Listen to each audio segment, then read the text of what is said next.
नमस्कार दोस्तों, स्वागत है आपका करियर मित्रा के यूट्यूब चैनल पर। आधुनिक भारत का इतिहास, इसका प्रीवियस ईयर क्वेश्चंस का हमारा सीरीज चल रहा है, उसका पार्ट 10 है ये। और इसमें कुछ इंपॉर्टेंट क्वेश्चंस देखेंगे और बहुत सारे फैक्ट्स भी कवर करेंगे। दोस्तों, साथ ही आपको बताना चाहूँगा कि अगर आप अभी तक करियर मित्रा का करंट अफेयर फॉलो नहीं कर रहे हैं तो उसको स्टार्ट करिए, बहुत ज़्यादा बेनिफिट होगा, क्योंकि करंट अफेयर्स के साथ में हम ज्योग्राफी का भी बहुत पार्ट कवर कर रहे हैं। साथ ही दोस्तों, अगर अभी तक चैनल सब्सक्राइब नहीं करा है, चैनल को सब्सक्राइब करिए, बेल के आइकन पर जरूर प्रेस करिए ताकि अपकमिंग वीडियोस की नोटिफिकेशन आपको मिल पाए। सो आइए दोस्तों, स्टार्ट करते हैं आज का ये वीडियो। दोस्तों, पहला क्वेश्चन है, वास्को डी गामा कालीकट पर किस वर्ष में आया था? 1350, 1498, 1530 या फिर 1612? तो सही आंसर क्या है इसका? 1498। आइए कुछ तथ्य देखते हैं इस क्वेश्चन से रिलेटेड। सो दोस्तों, बात करें वास्को डी गामा की, तो वास्को डी गामा हिंदुस्तान आया था 20 मई 1498 को, और ये पश्चिमी तट पर स्थित कालीकट बंदरगाह पर पहुंचा था। उस समय कालीकट पर जैमोरिन का शासन था और उसने जो था वास्को डी गामा का स्वागत किया था। वहीं वास्को डी गामा ने काली मिर्च के व्यापार से बहुत ज़्यादा मुनाफा कमाया था, जिसको देखकर दूसरे पुर्तगाली व्यापारी भी भारत की तरफ आकर्षित हुए थे। इसके अलावा पुर्तगाली व्यापारियों ने कैलीकट, गोवा, दमन, दीव और हुबली, इन सारे बंदरगाहों पर अपनी व्यापारिक कोठियां बनाई थीं। इसके बाद बात करें हम पहले वॉयसराय की, पुर्तगाली वॉयसराय की, तो 1505 में फ्रांसिस्को द अल्मीडा, ये भारत में पहला पुर्तगाली वॉयसराय बनकर आया था। और इसके बाद 1509 में अल्फांसो द अल्बुकर्क, ये वॉयसराय बनकर आया था, और उसने ही 1510 में बीजापुर के शासक यूसुफ आदिल शाह से गोवा को छीना था। सो दोस्तों, ये वो फैक्ट्स हैं जो एग्जाम में अक्सर पूछे जाते हैं। सो ये इनको कवर करना बहुत इंपॉर्टेंट है। सो यहाँ पर आपने देखा है, फिर जब दूसरा कोई ऐसा क्वेश्चन आएगा पुर्तगालियों से रिलेटेड, तो उसमें हम फिर से इसको कवर करेंगे, तो कई बार आपका रिवीजन हो जाएगा एक ही चीज़ का। सो आइए आप मूव करते हैं नेक्स्ट क्वेश्चन पे। निम्नलिखित में से कौन सा युद्ध था जिसने भारत में ब्रिटिश प्रभुत्व को प्रारंभ किया? बक्सर का युद्ध, प्लासी का युद्ध, मैसूर की तीसरी लड़ाई या फिर 1857 का स्वतंत्रता संग्राम? तो सही आंसर क्या है इसका? प्लासी का युद्ध। आइए अब जानते हैं प्लासी के युद्ध के बारे में। तो दोस्तों, बात करें प्लासी के युद्ध की, तो ये हुआ था 23 जून 1757 को। अब जो ये युद्ध हुआ था, इसमें अंग्रेजों की तरफ से रॉबर्ट क्लाइव ने बंगाल के नवाब सिराजुद्दौला के खिलाफ मोर्चा खोल दिया था और उसे फाइनली हरा दिया। अब जो नवाब हारा था, तो इसके पीछे कुछ लोग थे जिन्होंने दगा दिया था, यहाँ पे गद्दारी करी थी नवाब से। इसमें नवाब की सेना में मीर जाफर, राय दुर्लभ और यार लतीफ़ थे, जो नवाब के खिलाफ साजिश कर रहे थे। और वहीं मीर मदन और मोहन लाल की बात करें तो ये नवाब के वफादार थे। रणभूमि में एक गोली लगने से मीर मदन जब मार दिया गया, फिर नवाब ने अपने मंत्रियों से वार्तालाप करी, जिसमें मीर जाफर ने नवाब को ये सजेस्ट करा कि आप जो हो यहाँ से चले जाओ रणभूमि को छोड़कर, और हम यहाँ पर देख लेंगे सारी चीज़ें। नवाब ने उन लोगों की बात मान ली और फिर वो मुर्शिदाबाद लौट गया। प्लासी के युद्ध ने अंग्रेजों को तात्कालिक सैनिक और कमर्शियल जो प्रॉफिट्स थे वो दिए, साथ ही बिहार, बंगाल और उड़ीसा पर राजनीतिक प्रभुत्व स्थापित करने के लिए जो मैदान था वो तैयार हो चुका था। सो ये काफ़ी इंपॉर्टेंट था प्लासी का युद्ध, क्योंकि इसके बाद से ही ब्रिटिश प्रभुत्व जो था वो स्टार्ट हो गया था इंडिया में। दोस्तों, अगला क्वेश्चन है, टीपू सुल्तान ने ब्रिटिश सेना को 1780 में हराया था? हैदराबाद में, पोलीपुर में, श्रीरंगपट्टनम में या फिर निजामाबाद? तो सही आंसर क्या है इसका? पोलीपुर। आइए इससे रिलेटेड कुछ और फैक्ट्स देखते हैं। बात करें दूसरे एंग्लो मैसूर वॉर की, तो ये 1780 से 84 के बीच में हुआ, और इस टाइम पर जो वॉयसराय थे वो लॉर्ड वॉरेन हेस्टिंग्स थे। अब यहाँ पर हैदर अली और टीपू सुल्तान ने मराठा और निज़ाम के साथ एक समझौता कर लिया और फ्रांसीसियों से भी हेल्प के लिए प्रॉमिस ले लिया। सो इधर सब कुछ सेट था, मतलब अब ये एकदम तैयार थे अंग्रेजों से लड़ाई करने के लिए। और फिर फाइनली जुलाई 1780 में कर्नाटक पर हमला करके अर्काट पर अधिकार कर लिया। और यहाँ पर ये चीज़ याद रखिएगा, यहाँ पर जो कर्नल वेली थे इनको हराया था, उसके बाद अर्काट पर अधिकार करा था। इसके बाद टीपू सुल्तान ने हेक्टर मुनरो की सेना को पोलीपुर नाम की एक जगह थी वहाँ पर हरा दिया, लेकिन अंग्रेजों ने फिर से चाल चली और निज़ाम और मराठों को हैदर से अलग कर दिया। तो वो मोर्चा जो बना था वो फिर टूट गया। अब हैदर को हराना थोड़ा आसान हो गया अंग्रेजों के लिए, और फाइनली 1781 में हैदर अली का सामना जनरल आयरकूट से हुआ, जिसने पोर्टोनोवा के युद्ध में नवंबर 1781 में हैदर अली को हरा दिया।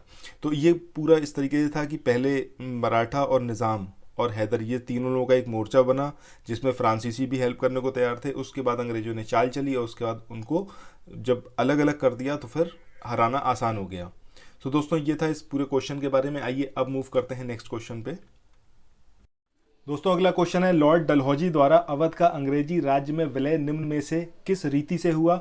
अपहरण की नीति, युद्ध द्वारा, सहायक संधि द्वारा या फिर कुप्रशासन के कारण? तो सही आंसर क्या है? कुप्रशासन के कारण। आइए इससे रिलेटेड जो फैक्ट्स हैं उनको जान लेते हैं। लॉर्ड डलहौजी का कार्यकाल जो था 1848 से 1856 तक रहा और इसने अवध के नवाब वाजिद अली शाह पर कुशासन का आरोप लगाकर 13 फरवरी 1856 को अंग्रेजी साम्राज्य में मिला लिया अवध को। डलहौजी ने पूरा प्लान बनाया अवध को अंग्रेजी साम्राज्य में मिलाने के लिए। पहले उसने अपने ऑफिसर्स से बोला कि वहाँ के शासन की जांच करें और एक डिटेल्ड डॉक्यूमेंट बनाकर उसके भेजें। उसके बाद इस डॉक्यूमेंट को लंदन भेजकर अवध के विलय की परमिशन उसने ले ली और फिर अवध को ब्रिटिश एम्पायर में मिला लिया। अवध के अलावा 1848 में सतारा, उसके बाद जैतपुर और संबलपुर 1849 में, उसके बाद बघाट 1850 में, फिर उदयपुर 1852 में, फिर झांसी 1853 में और नागपुर 1854 में और करौली 1855 में। तो ये सब कुछ ये धीरे धीरे करके ब्रिटिश साम्राज्य में इन सबको मिलाता चला गया। तो ये सब काम किसका था? लॉर्ड डलहौजी का। बहुत इंपॉर्टेंट पॉइंट है और ये एग्जाम में अक्सर एक नए क्वेश्चन के ऊपर आता है, तो इसको याद रखिएगा। आइए अब मूव करते हैं नेक्स्ट क्वेश्चन पे। अगला क्वेश्चन है, मानव बलि का निषेध करने के कारण अंग्रेजों के विरुद्ध विद्रोह करने वाली जनजाति का क्या नाम था? कुकी था, खोंद था, डरांव था या नाइकदा था? तो सही आंसर क्या है इसका? खोंद। अब आइए इस क्वेश्चन के बारे में और तथ्य जानते हैं। दोस्तों बात करें खोंद जनजाति की, तो ये जनजाति के लोग जो थे तमिलनाडु से बंगाल और मध्य भारत के बीच में जितने भी पहाड़ी क्षेत्र थे वहाँ पर ये लोग रहते थे और 1837 से 1856 तक अंग्रेजों के विरुद्ध जो था विद्रोह किया था और इनका लीडर जो था वो था चक्र विसोई। अब इन लोगों ने जो विद्रोह किया उसका मेन रीज़न ये था कि अंग्रेजों ने एक मरीहा एजेंसी बनाई थी और अंग्रेजों ने मानव बलि पर बैन लगाया था। सो मानव बलि पर बैन लगाने के कारण जो था इन लोगों ने विद्रोह कर दिया था। लेकिन 1855 आते आते ये चक्र विसोई जो था इनका नेता, ये गायब हो गया। जब ये गायब हो गया तो ये आंदोलन अपने आप ही खत्म हो गया। सो ये कुछ बात थी इस जनजाति के बारे में। आइए अब मूव करते हैं नेक्स्ट क्वेश्चन पे। अगला क्वेश्चन है, लॉर्ड मैकाले संबंधित हैं सेना के सुधार से, सती प्रथा की समाप्ति से, अंग्रेजी शिक्षा से या फिर स्थायी बंदोबस्त से? तो सही आंसर क्या है इसका? शिक्षा, जो अंग्रेजी शिक्षा है उससे संबंधित है लॉर्ड मैकाले। आइए कुछ और तथ्य जानते हैं इस क्वेश्चन से संबंधित।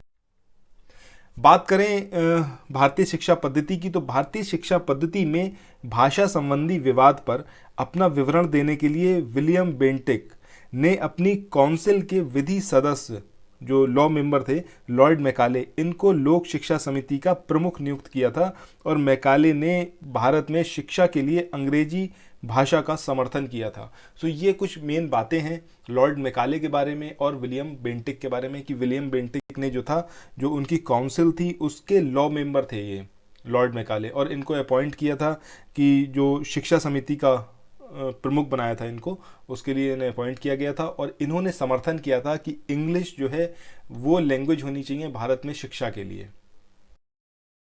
अगला क्वेश्चन है, थियोसॉफिकल सोसाइटी की स्थापना किसने की? Madam H.P. ब्लावेट्स्की, राजा राम मोहन राय, महात्मा गांधी या फिर स्वामी विवेकानंद? तो सही आंसर क्या है इसका? Madam H.P. ब्लावेट्स्की। आइए अब कुछ और तथ्य जानते हैं इससे संबंधित।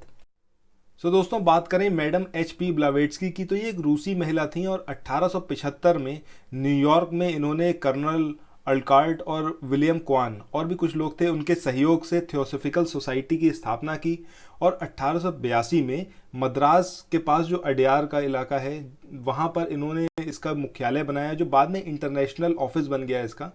और इस सोसाइटी को बनाने का उद्देश्य ये था कि जो लोग हैं मतलब इंडियंस हैं जो अपने धर्म को बहुत ज़्यादा मानते हैं, तो धर्म के माध्यम से उनके अंदर आत्मविश्वास पैदा किया जाए, आत्मविश्वास जगाया जाए और धर्म को समाज सेवा का एक मुख्य आधार बनाया जाए। सो ये पूरा कंसेप्ट था थियोसॉफिकल सोसाइटी बनाने के पीछे। दोस्तों अगला क्वेश्चन है, शारदा अधिनियम के अंतर्गत लड़कियों एवं लड़कों के विवाह की न्यूनतम आयु क्रमशः निर्धारित की गई थी 12 एवं 16, 14 एवं 18, 16 एवं 18 या इनमें से कोई नहीं? तो सही आंसर क्या है? 14 एवं 18। तो दोस्तों बात करते हैं शारदा एक्ट के बारे में। 1829 में अजमेर के एक प्रसिद्ध शिक्षाविद थे डॉक्टर हरविलास शारदा। इन्होंने बहुत प्रयास किया ताकि जो विवाह की आयु है इसको संशोधित किया जाए, और इनके प्रयासों के बाद ही एक बाल विवाह निषेध कानून बन पाया था। तो उन्हीं के नाम पर इसे शारदा अधिनियम या फिर शारदा एक्ट कहा गया। इस एक्ट के हिसाब से लड़कियों के विवाह की जो आयु है वो मिनिमम 14 साल और लड़कों की 18 साल निर्धारित की गई, फिक्स की गई। दोस्तों अगला क्वेश्चन है, निम्नलिखित में से किसने प्रसिद्ध चटगांव शस्त्रागार धावा आयोजित किया? लक्ष्मी सहगल, सूर्यसेन, बटुकेश्वर दत्त या फिर जे.एम. सेनगुप्त? तो सही आंसर क्या है इसका? सूर्यसेन। अब ये जो चटगांव शस्त्रागार धावा यानी कि चटगांव आर्मरी रेड थी, तो इसके बारे में कुछ और फैक्ट्स देखते हैं, बहुत इंपॉर्टेंट है, एग्जाम में ये पूछा जा सकता है। दोस्तों बात करें चटगांव आर्मरी रेड की, तो सूर्यसेन, जिनको मास्टरदा के नाम से भी जाना जाता था, इन्होंने 22 मई 1930 को इसे अंजाम दिया था। इन्होंने इंडियन रिपब्लिक आर्मी की स्थापना बंगाल में की थी और इसी के सदस्यों के साथ मिलकर 22 मई 1930 को चटगांव शस्त्रागार पर धावा बोला, और इस संघर्ष में 80 सैनिक मारे गए थे और जबकि सिर्फ 12 क्रांतिकारी मारे गए थे। तो इसको एक सक्सेसफुल रेड भी बोला जा सकता है।